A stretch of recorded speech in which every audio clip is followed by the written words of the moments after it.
আমি বলেছিলাম, শান্ত হয়ে থাকো, আমার খুব অদ্ভুত লাগছে। সে ধীরে আমার দিকে তাকিয়ে শুধু বলল, তুমি ভয় পেও না, তুমি যা অনুভব করছ আমি তার চেয়েও বেশি কিছু দেখছি। বন্ধুরা, যদি কখনো এমন কোনো রাতের অভিজ্ঞতা হয়ে থাকে যেখানে বাস্তব আর কল্পনার সীমা এক হয়ে যায়, তাহলে আজকের গল্পটা আপনার জন্য। আমার নাম নীরা, বয়স ২৪।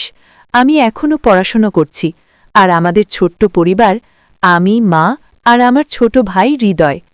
আমরা শহরের এক পুরনো এলাকায় থাকতাম। জায়গাটা শান্ত, কিন্তু কখনো কখনো অদ্ভুত নীরব। হৃদয় ছোটবেলা থেকেই একটু আলাদা ছিল, চুপচাপ, কিন্তু পর্যবেক্ষণ ক্ষমতা অনেক বেশি। আমি ভাবতাম বয়স বাড়লে হয়তো সে স্বাভাবিক হয়ে যাবে, কিন্তু আমি ভুল ছিলাম। সেদিন ছিল শুক্রবার, বাসায় অদ্ভুত একটা নির্জনতা। আমি একা ছিলাম, শুধু মা পাশের রুমে বিশ্রাম নিচ্ছিল। দুপুরের আলো জানালা দিয়ে ঢুকছিল, সবকিছু যেন শান্ত, স্বাভাবিক। আমি ধীরে ধীরে কাজ করছিলাম, নিজের মতো। হঠাৎ মনে হল কেউ যেন তাকিয়ে আছে। আমি ঘুরে তাকালাম, দেখি দরজার পাশে হৃদয় দাঁড়িয়ে। চোখ দুটো বড়, স্থির, কিন্তু তার দৃষ্টিটা ছিল অদ্ভুত। আমি বললাম, কি হয়েছে, এভাবে তাকিয়ে আছো কেন? সে কিছুক্ষণ চুপ থেকে বলল, তুমি কি কখনো অনুভব করো কেউ আমাদের দেখছে? আমার শরীর ঠান্ডা হয়ে গেল। আমি ব্যাপারটা হালকাভাবে নেওয়ার চেষ্টা করলাম, ভাবলাম হয়তো ওর কল্পনা।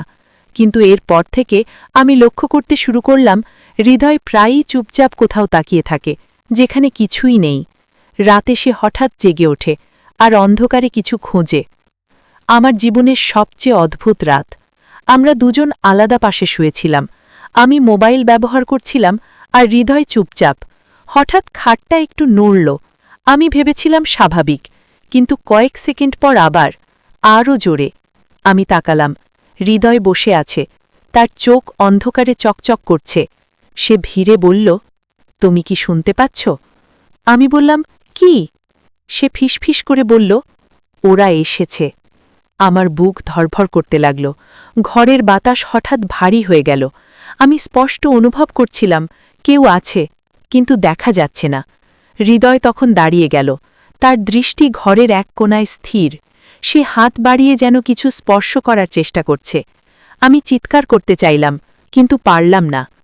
পরের দিন আমি ঠিক করলাম বিষয়টা খতিয়ে দেখব। হৃদয়ের মোবাইল চেক করলাম, দেখলাম সে অদৃশ্য উপস্থিতি, রাতের শক্তি, ছায়ার জগৎ এসব নিয়ে সার্চ করছে। আমার ভয় আরও বেড়ে গেল। সেই রাত আমি ইচ্ছে করে ঘুমের ভান করলাম। হৃদয়ে আবার উঠল। এইবার সে ফিসফিস করে কথা বলছে, কিন্তু কার সাথে? ঘরে তো কেউ নেই। হঠাৎ ঘরের দরজা নিজে নিজে একটু খুলে গেল। আমার শরীর জমে গেল। হৃদয় ধীরে আমার দিকে তাকালো, আর বলল, তুমি এখন বুঝতে পারছ আমি একা না?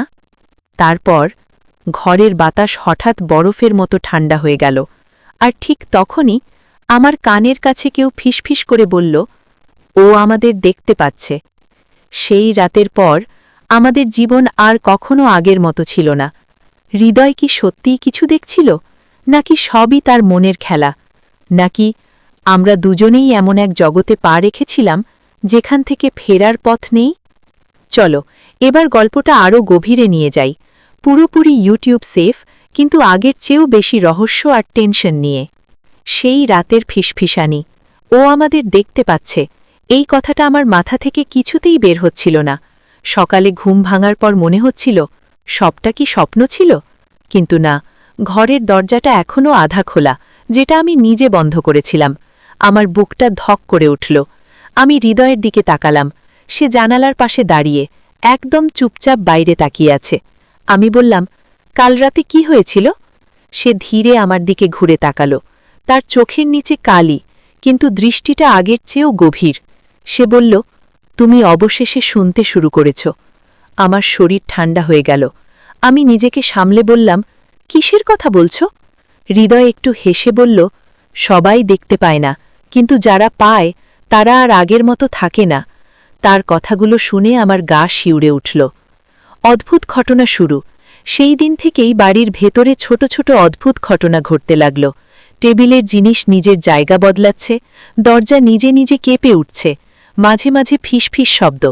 প্রথমে আমি নিজেকে বোঝাতে চাইলাম এগুলো কাকতালীয়, কিন্তু সবকিছু একসাথে ঘটতে শুরু করলে আর বিশ্বাস করা যায় না। গোপন ভিডিও। একদিন দুপুরে আমি হৃদয়ের ফোনে একটা ভিডিও পেলাম। ভিডিওটা রাতের, আমাদের ঘরের। ক্যামেরা স্থির, প্রথমে কিছুই নেই। তারপর ধীরে ধীরে ঘরের এক কোণায় একটা ছায়া তৈরি হতে লাগল। আমি নিঃশ্বাস বন্ধ করে দেখছিলাম। ছায়াটা নড়ছে, কিন্তু সেখানে কেউ নেই। সত্যটা সামনে আসে। আমি ভয় পেয়ে হৃদয়কে জিজ্ঞেস করলাম, এটা কি? সে একদম শান্তভাবে বলল, ওরা অনেক দিন ধরেই আছে, শুধু তুমি এখন দেখতে শুরু করেছ। আমার হাত কাঁপতে লাগল। ঘরের রহস্য। আমরা যে বাসায় থাকি সেটা অনেক পুরনো। আমি আগে কখনো খেয়াল করিনি, কিন্তু দেওয়ালের কিছু জায়গায় অদ্ভুত দাগ আছে, যেন কেউ বারবার স্পর্শ করেছে। হৃদয় বলল, এই ঘরটা আগে অন্য কাজে ব্যবহার হতো। আমি জিজ্ঞেস করলাম, কিসের? সে চুপ হয়ে গেল। দ্বিতীয় রাত আরও ভয়ঙ্কর। সেই রাত আমি ঠিক করলাম আজ সব সত্য জানব। আমি জেগে থাকলাম। ঘড়িতে তখন রাত 2টো। হঠাৎ ঘরের বাতাস ভারী হয়ে গেল। আমার কানে আবার সেই ফিসফিসানি। সে এখন পুরোপুরি জেগে গেছে। আমি হঠাৎ উঠে বসে পড়লাম। এইবার আমি স্পষ্ট দেখলাম, ঘরের কোণায় একটা ছায়া দাঁড়িয়ে আছে। মানুষের মতো, কিন্তু পুরোপুরি নয়, যেন আলো আর অন্ধকারের মাঝামাঝি কিছু। হৃদয় তখন আমার পাশে দাঁড়িয়ে। সে বলল, ভয় পেও না, ওরা ক্ষতি করতে আসেনি। আমি কাঁপা গলায় বললাম, তাহলে কেন এসেছে? হৃদয় ধীরে বলল, কারণ এই ঘরে একটা দরজা আছে, যেটা অন্য এক জগতের সাথে যুক্ত। আমি অবিশ্বাস নিয়ে তাকালাম, তুমি আগে বলনি কেন? সে গভীর শ্বাস নিয়ে বলল, কারণ তুমি তখনও প্রস্তুত ছিলে না। হৃদয় ধীরে ঘরের এক কোণার দিকে এগিয়ে গেল, যেখানে আমরা আগে কখনো গুরুত্ব দিইনি। সে হাত বাড়িয়ে দেওয়ালে স্পর্শ করল। হঠাৎ দেওয়ালটা যেন পানির মতো ঢেউ খেলতে লাগল। আমি অবাক হয়ে গেলাম। দেওয়ালের ভেতর থেকে এক ধরনের অদ্ভুত আলো বেরোচ্ছিল। কোনো রঙের নয়, কিন্তু চোখ সরানো যায় না। আমি অনুভব করছিলাম ওপারে কিছু আছে, কিছু যা আমাদের দিকে তাকিয়ে আছে। হঠাৎ সেই ছায়াটা আবার কথা বলল, সময় শেষ, একজনকে আসতেই হবে। আমার হৃৎস্পন্দন দ্রুত হয়ে গেল। দ্বিধা। আমি হৃদয়ের হাত শক্ত করে ধরলাম। না, তুমি কোথাও যাবে না। হৃদয় শান্তভাবে আমার দিকে তাকালো। তুমি বুঝতে পারছো না, ওরা আমাকে অনেক আগেই বেছে নিয়েছে। আমার চোখে পানি চলে এলো। না, আমি তোমাকে যেতে দেব না। হৃদয় হালকা হাসল। সবাইকে কখনো না কখনো কিছু হারাতে হয়, কিন্তু আমি চাই তুমি নিরাপদ থাকো। একটা চরম মুহূর্ত। হঠাৎ ঘরের বাতাস তীব্রভাবে কাঁপতে লাগল। দেওয়ালের সেই জায়গাটা পুরোপুরি খুলে গেল। একটা অদ্ভুত গভীর অন্ধকার দরজা। ভেতর থেকে হালকা শব্দ আসছে, যেন কেউ ডাকছে। শেষ সিদ্ধান্ত। হৃদয় আমার হাত ছেড়ে দিল। ধীরে ধীরে দরজার দিকে হাঁটতে লাগল। আমি চিৎকার করে বললাম, থামো, কিন্তু সে থামল না। দরজার সামনে গিয়ে দাঁড়িয়ে একবার আমার দিকে তাকালো। তার চোখে ভয় ছিল না, বরং এক ধরনের শান্তি। অপ্রত্যাশিত টুইস্ট। ঠিক তখনই আমার মাথার ভেতর একটা শব্দ ভেসে উঠল, তুমি চাইলে তাকে থামাতে পারো। আমি হতভম্ব হয়ে গেলাম। কিভাবে? উত্তর এলো, দরজাটা বন্ধ করো। আমার সামনে 2টো পথ। 1, হৃদয়কে যেতে দেওয়া। 2, দরজা বন্ধ করে সব কিছু থামানো। আমি কাঁপতে কাঁপতে এগিয়ে গেলাম দরজার দিকে। আমি হাত বাড়ালাম দরজার দিকে, আর ঠিক তখনই হৃদয় পেছন ফিরে চিৎকার করে বলল, না, এটা করো না। বন্ধুরা, মীরা কি দরজা বন্ধ